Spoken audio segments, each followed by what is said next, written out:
SCP-938, Object Class Keter. SCP-938 is a predatory electrical entity. The entity appears to exist as electrical potential of intensity similar to that which accompanies a moderate electrical storm. SCP-938 frequently travels with such storms. It enters electrical grids through lightning strikes, often causing a temporary loss of power.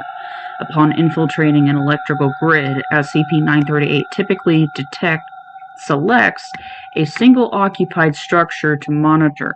While dormant within power grids, the only known indication of SCP-938's presence are anomalous readings by devices sensitive to electromagnetic fields. SCP-938 becomes active upon an electrical storm entering within approximately 5 kilometers of its current location. Its behavior during this period of activity is characterized by interference with the function of electrical devices, aimed at attracting the attention of individuals within the building. Individuals which attempt to interact with affected devices are electrocuted. In all but 2 recorded instances, this has resulted in the immediate cessation of all neural impulses. In the aforementioned 2 instances, only the victims' hearts were stopped. Both were successfully resuscitated, and both experienced long-term deleterious effects attributable to SCP-938's assault. Shortly afterward, SCP-938 returns to the atmosphere as lightning, rapidly dissociating to electrical potential and returning to its free state.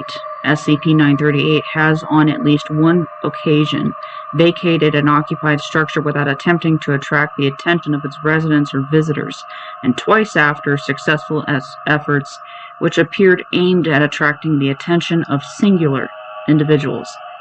Analysis of high-precision electromagnetic field readings indicate anomalous, highly localized intensity fluctuations consistent with human neural activity in the vicinity of SCP-938. Conservative estimates place the lower bound of distinct neural patterns at approximately 100,000. Of the 12 successfully isolated, 5 indicate average levels of conscious thought, 4 indicate levels of activity above the norm, consistent with elevated stress levels, and 3 are consistent with stage N3 NREM sleep. Periodically, SCP-938 will fixate on an individual. These individuals are designated SCP-938-A. Prior to feasibility of containment, SCP-938 was documented pursuing a single target for 36 years, 11 months and 6 days until the target died of natural causes. The exact traits which prompt SCP-938 to fixate on an individual are unknown. In 12 of 19 recorded instances, SCP-938-A were documented to suffer from a number of disorders relating to stress or paranoia, including post-traumatic stress disorder, paranoid schizophrenia, and a number of severe phobias. These disorders are likely the result of extended proximity to SCP-938 and not a criterion by which it bases target selection. SCP-938 Containment History. March 6, 1943. In light of the tremendous electrical energy which constitutes SCP-938 and the inability of current technology to contain it, a different approach to the mitigation of its threat is necessary. Efforts should instead focus on understanding and predicting SCP-938's behavior to mitigate its threat until containment becomes feasible. January 13, 1950. SCP-938-A has been located and is in Foundation protective custody. July 3, 1969. Security operatives responsible for ensuring the safety of SCP-938-A and researchers assigned to study SCP-938 have been folded into MTF Theta-9 Bad Moon Rising. MTF Theta-9 will assume responsibility for ensuring the safety of SCP-938-A candidates and study of SCP-938 as circumstances allow. December 19, 1986. SCP-938-A has died of a heart attack. 10 minutes prior to SCP-938-A's death, an ambulance arrived at Safe House. No MTF Theta-9 operatives claimed to have requested emergency services, and SCP-938-A denied responsibility. The ambulance was dismissed as a probable prank 911 call. Following SCP-938-A's heart attack, an attempt was made to contact emergency services. By the time assistance arrived, SCP-938-A had expired. Further investigation revealed a local emergency dispatch center received no initial call requesting assistance to Safe House. An emergency dispatcher on duty claimed his terminal indicated an unanswered request for emergency services at the address. Reevaluation of feasibility of containment is underway. June 2, 1989. Containment of SCP-938, while likely to require a substantial expenditure of resources, is believed to be potentially feasible. Additionally, a likely SCP-938-A candidate has been located. Upon construction of the necessary containment facilities, SCP-938-A will be used to lure SCP-938 into containment. October 1, 1989. SCP-938 has been successfully captured. It will henceforth be housed within Biocontainment and Research Site-07. No testing or observation which would require or potentially allow SCP-938 to be removed from or escape containment within Capacitor Bank 0 is permissible. September 20th, 1991. Containment of SCP-938 has been compromised following a Silent Night breach scenario at Biocontainment and Research Site-06. Site-06 infrastructure is not expected to be salvageable. New containment facilities must be constructed before SCP-938 may be recaptured. December 21, 2005. On December 19, 2005, Dr. entered Storage Warehouse 0 to assist with inspection of SCP-938 containment, carrying a flash drive on his person. After realizing his error the next day, Dr.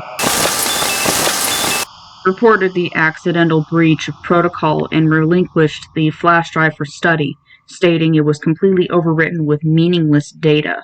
This drive is available to research personnel for examination on request.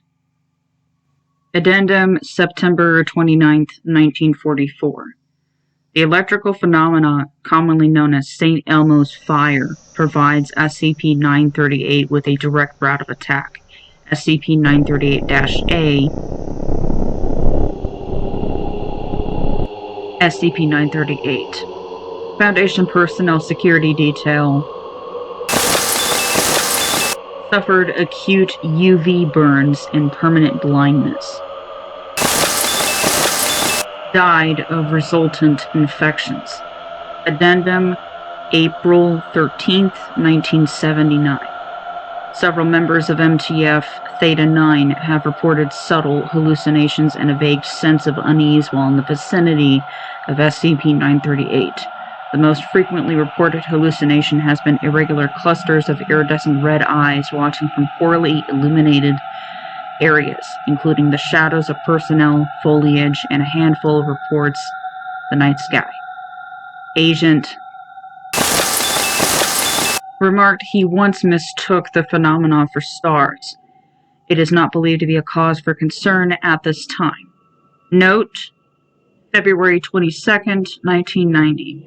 Personnel responsible for the routine inspection and maintenance of SCP-938 containment have witnessed similar hallucinations in the vicinity of Capacitor Bank 0, despite no knowledge of MTF Theta-9's reports. Maintenance personnel most often report these as clusters of eyes in the spaces between capacitors. Addendum, March 11, 1987. Statistical observation of weather patterns within 3,000 kilometers of SCP-938's confirmed locations aimed at determining if SCP-938 is capable of altering local weather patterns has proven inconclusive. Addendum, November 16, 1987. The deleterious effects suffered by both known SCP-938 survivors are the erasure of significant stretches of memory and drastic alteration of both individuals' mannerisms and personalities. During subsequent evaluation, both profess to experience persistent feelings of depersonalization and derealization. Medical and psychological evaluation results are available to research personnel on request. Special containment procedures.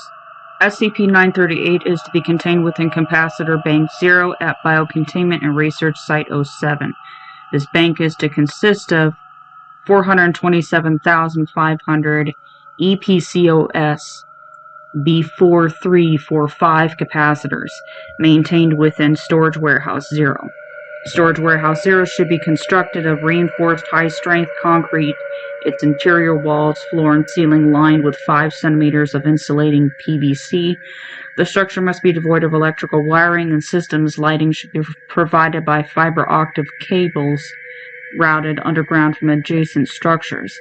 Neither the fiber optic cables nor their cladding may be electrically conductive. Storage Warehouse 0 should be a minimum of 50 meters from adjacent structures. Capacitor storage racks are to be positioned over the warehouse's built-in floor drains. Capacitors containing SCP-938 appear to seep a dark red fluid identified as blood in a manner visually similar to condensation. This is normal and not a sign that SCP-938 containment has been breached. This phenomenon may be ignored provided Storage Warehouse 0's floor drains remain unobstructed and precautions are taken to ensure this blood does not interfere with capacitors positioned below. Should this phenomenon cease, Site Command is to be immediately informed of a potential breach of containment.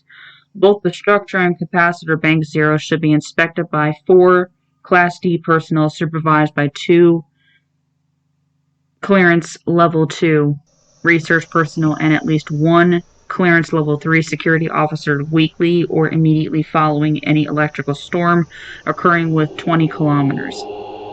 No electronic devices are to be brought into Storage Warehouse 0 without prior authorization of Level 4 research staff. Personnel implanted with pacemakers or metallic implants are denied access to the facility. Inspection personnel are encouraged to carry secondary chemical light sources as a precaution against total lighting and power failure.